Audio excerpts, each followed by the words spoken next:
الحمد للہ رب العالمین بسم اللہ الرحمن الرحیم وَقَضَىٰ رَبُّكَ أَلَّا تَعْبُدُوا إِلَّا إِيَّاهُ وَبِالْوَالِدَيْنِ إِحْسَانًا صدق اللہ العظیم الصلاۃ والسلام علیک یا رسول اللہ وعلیٰ آلِکَ وَأَصْحَابِکَ یا سیدی یا حبیب اللہ۔ آواز کم کریں گے۔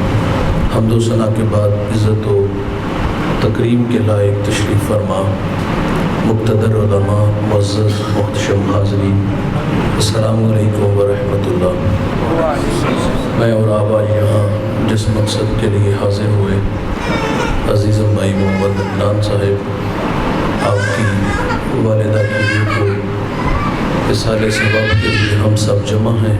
دعا کریں اللہ تعالیٰ ماں جی کی کامل مغفرت فرمائے، بیٹوں کو اللہ صبر اور اس پر اتنا ہی بڑا اجر عطا فرمائے، اور ساری زندگی اپنی ماں کو دعاؤں میں یاد رکھنے کی توفیق عطا فرمائے۔ صاحب جی مزید سادہ ہو سکتے ہیں؟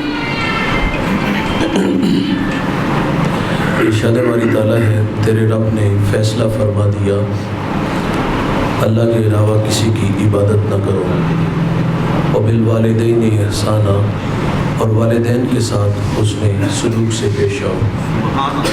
اپنی عبادت کے ماں بعد ہم سے اس بات کا تقاضا کیا کہ تم والدین کے ساتھ حسن سلوک سے پیش آؤ۔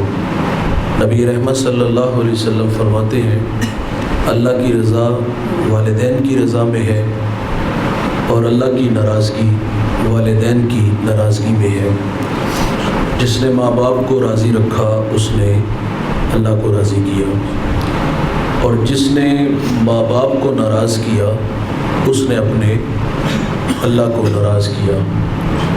بھائی جان آپ نشان لگائیے گا اس بیٹے پہ جو فرما بردار ہے، اور اس بیٹے پہ بھی نشان لگانا آپ کبھی بھی نہ بھولیے گا جو نافرمان ہے۔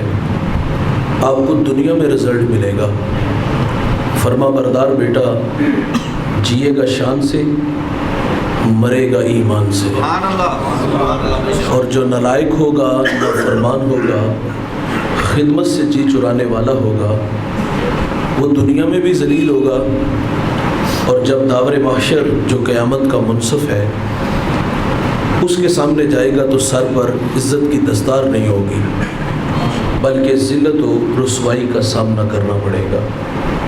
سیدھی سی بات ہے جوانوں، اگر عزت سے جینا ہے تو ان بوڑھوں کی عزت کرو، اور اگر یہ ہم سے روٹ کے چلے گئے تو عرش کا رحمان ہمیں کبھی بھی معاف نہیں کرے گا۔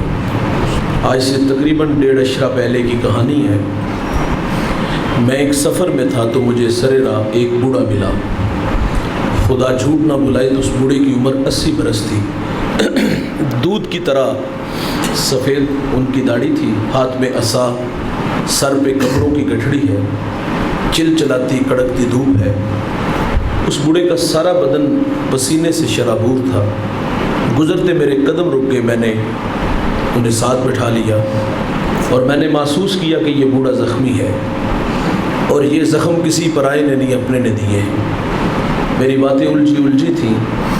میں نے ان سے پوچھ لیا کہاں کے ارادے ہیں، تو انہوں نے مجھے منزل سے آگاہ کیا۔ میں نے گزارش کی کہ قریب لاری اڈا تھا، آپ گاڑی پہ بیٹھ جاتے۔ تو آواز تھوڑی سی کمزور ہو گئی، مجھے کہتے میرے پاس کرایہ نہیں ہے۔ میں نے کہا آپ اپنے بیٹے کو ساتھ لے لیتے۔ جب میں نے بیٹے کا کہا تو بوڑھے کا لہجہ ٹوٹ گیا، چھم چھم آنکھیں برسنے لگی، ہونٹ کپ کپانے لگے۔ مجھے رو کے کہتے ہیں مولوی صاحب آج بیٹے نے گھر سے نکال دیا ہے، والد کو نہیں بھائی رب کی رحمتوں کو نکال دیا، یہ ناراض گئے تو عرش کا رحمان ناراض ہو جائے گا، اور اگر یہ راضی ہے تو سونا رب راضی ہے۔ آپ نے علماء سے 1 بار نہیں 1000 بار یہ واقعہ سن رکھا ہے۔ موسیٰ علیہ السلام ایک دن اللہ سے عرض کرتے ہیں کہ یا اللہ جنت میں میرا ہمسایہ کون ہوگا؟ تو فرمایا فلاں کسائی۔ آپ اس کا عمل ڈھونڈنے کے لیے اس کی دکان پہ آئے، اور اپنے بارے میں خبر نہیں دی کہ میں اللہ کا نبی موسیٰ علیہ السلام ہوں۔ اس کے مہمان بن کے اس کے گھر تک آئے۔ اچھا جب یہ گھر داخل ہوئے تو ایسا نہیں ہوا کہ یہ نظریں چرا کے پیچھے حجرے میں چلا گیا ہو. عموماً جس طرح ہمارے رویے ہیں، ہم بوتل برگر چھپا کے لے جاتے. میں یہ نہیں کہہ رہا کہ آپ بیوی کی خدمت نہ کرو، ضرور کرو. دیکھیے ہماری خاطر ماں باپ، بہن بھائی، سہیلیاں چھوڑ کے آتی ہے، اس کی خدمت ہمارے کندھوں پہ ہے. لیکن میرا کہنا ہے بھائی، جنہوں نے پالا پوسا جوان کیا، ہمیں یہاں تک لا کے کھڑا کیا، انتہائی معذرت سے عرض کروں گا، ناراض نہ ہوئیے گا، ان سے 100 روپیہ چھپا کے لے جاتے ہوئے کیا ہمیں شرم نہیں آتی؟ معذرت سے اس کی حیثیت ہی کیا ہے؟ خیر موسیٰ علیہ السلام فرماتے ہیں ہم گھر میں داخل ہوئے تو میں نے کیا دیکھا؟ اس نے سب سے پہلا کام یہ کیا، لکڑیاں جمع کی، آگ جلائی، اس پہ ہنڈیاں رکھی اور اپنے ہاتھوں سے کھانا بنایا. جب کھانا پک گیا تو چارپائی پہ ایک نحیف سی بڑیا تھی، اسے اٹھایا اور نوالے توڑ توڑ کے اس کے منہ میں رکھے. اس بوڑھی ماں نے جب کھانا کھا لیا تو وہ بڑبڑانے لگی، کچھ کہنے لگی. موسیٰ علیہ السلام فرماتے یہ کون ہے؟ تو اس نے بتایا کہ یہ میرے اماں جی ہیں. فرمایا یار یہ کچھ کہہ رہی ہیں. تو وہ زیر لب مسکرا کے کہتے ہیں، ماں کہتی ہے کہ اللہ جنت میں تمہیں موسیٰ علیہ السلام کا پڑوس عطا فرمائے. تعجب سے کہتا ہے بھائی جان آپ ہی بتاؤ نا، کہاں اللہ کے نبی موسیٰ علیہ السلام اور کہاں میں؟ یقین جانو جملہ سنو گے طبیعتوں میں نشہ پیدا ہو جائے گا. موسیٰ علیہ السلام سے کہتے ہیں ماں ہے نا، خدمت کرتا ہوں تو دعا بڑی دے دیتی ہے. تو کہاں میں اور کہاں اللہ کے نبی موسیٰ علیہ السلام؟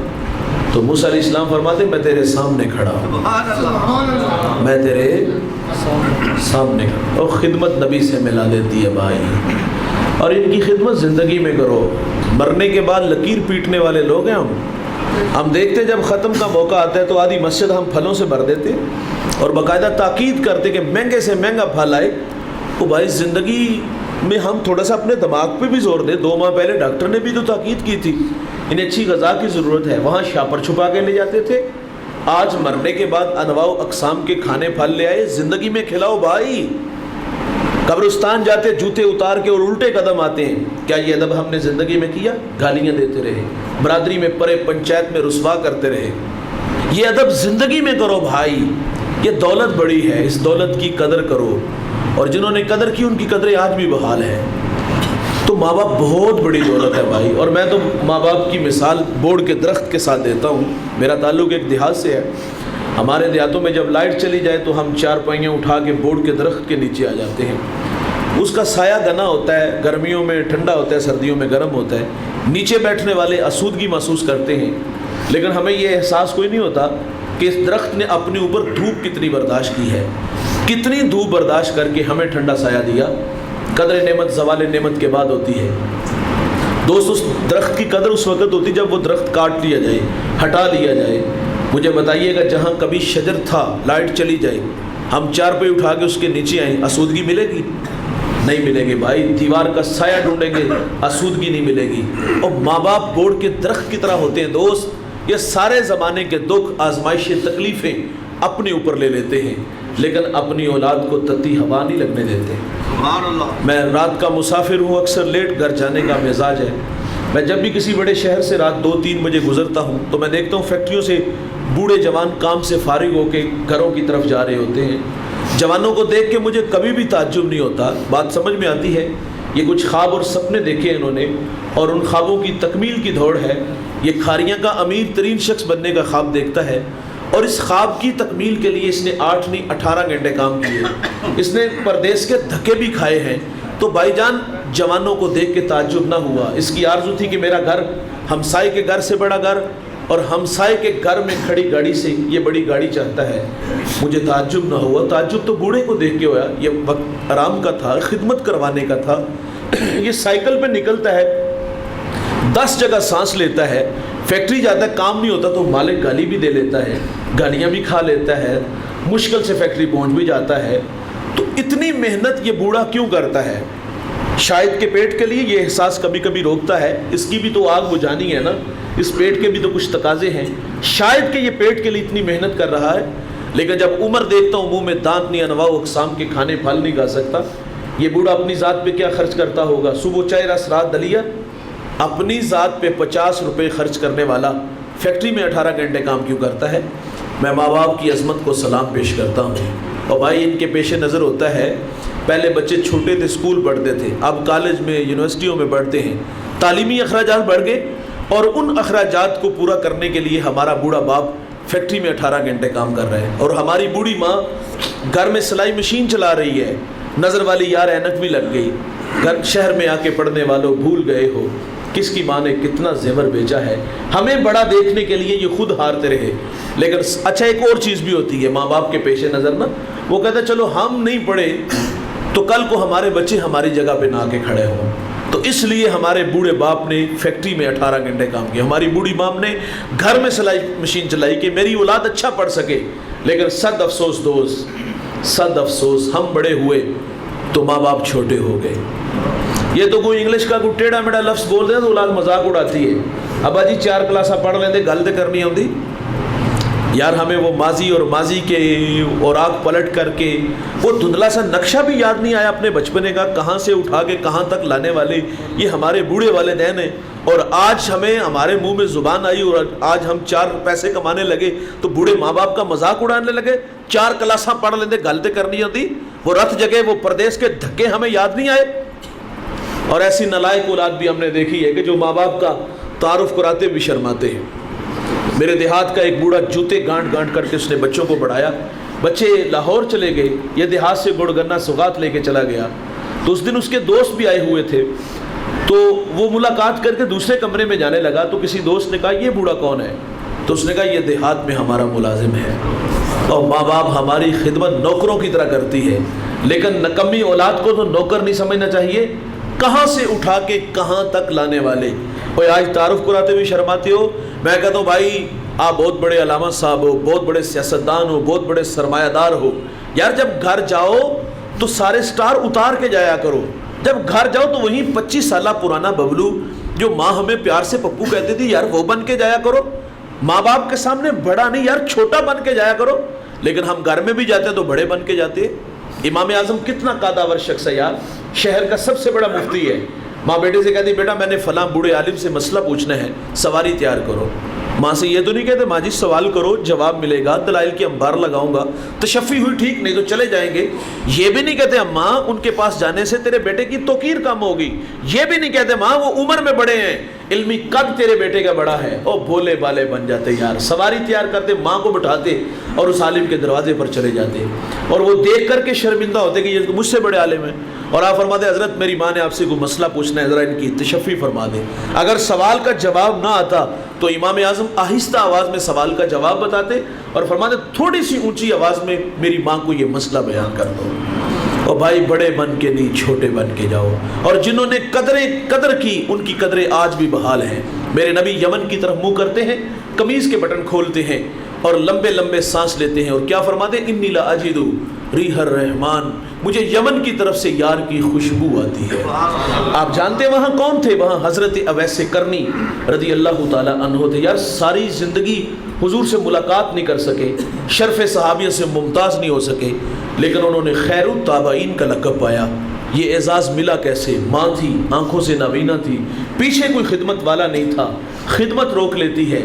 میرے نبی صحابہ سے فرماتے تمہیں جب کبھی اویس ملے نا تو اس سے کہنا کہ میری امت کی مغفرت کی دعا کرتا ہے۔ جو بیٹے فرما بردار ہوتے ہیں وہ مستجاب الدعوات بنتے ہیں۔ بایزید بستامی تصوف کا ایک بہت بڑا نام ہے۔ ایک دن والدہ سے کہا ماں ایک آرزو ہے، ایک عرض ہے کہ میں اللہ کو راضی کرنا چاہتا ہوں، اگر آپ ناراض نہ ہو تو اپنے حق معاف کر دو۔ ماں صابرہ تھی، کہا پتر شوق سے جاؤ، حسینوں کے خواب نہیں دیکھے کہ ماں کو ناراض کیا ہے، ماں سے رخصت کس بات کی چاہیے؟ اللہ کو راضی کرنا ہے۔ آپ فرماتے ہیں کہ میں جنگلوں میں، بیابانوں میں، ویرانوں میں، غاروں کی تنہائیوں میں اس کا نام لیتا رہا، اتنا نام لیا، اتنا نام لیا، ہستی ہی مٹا دی، اٹھ دی بیندی، ٹر دی پھر دی، ستیاں تے جاگ دی، نام جپ دی، رو تے کھپ دی، ویہ سر اس راگ دی، نام جپیاں قرب ملدا، نام دی کر پوری سام، شیشی وچ کستوری جے کر پھر ضرورت کاغ دی، اتنا نام لیا ہستی ہی مٹا دی۔ آپ فرماتے 12 سال بستان کے جنگلوں میں اس کی طلب تڑب میں بھاگتا رہا۔ فرماتے ایک دن میں سفر میں تھا، سریرا گھر آیا، میرا جی چاہا کہ میں ماں کی قدم بوسی کرتا چلوں، سردیوں کی ٹھٹھرتی راتیں تھی دوست۔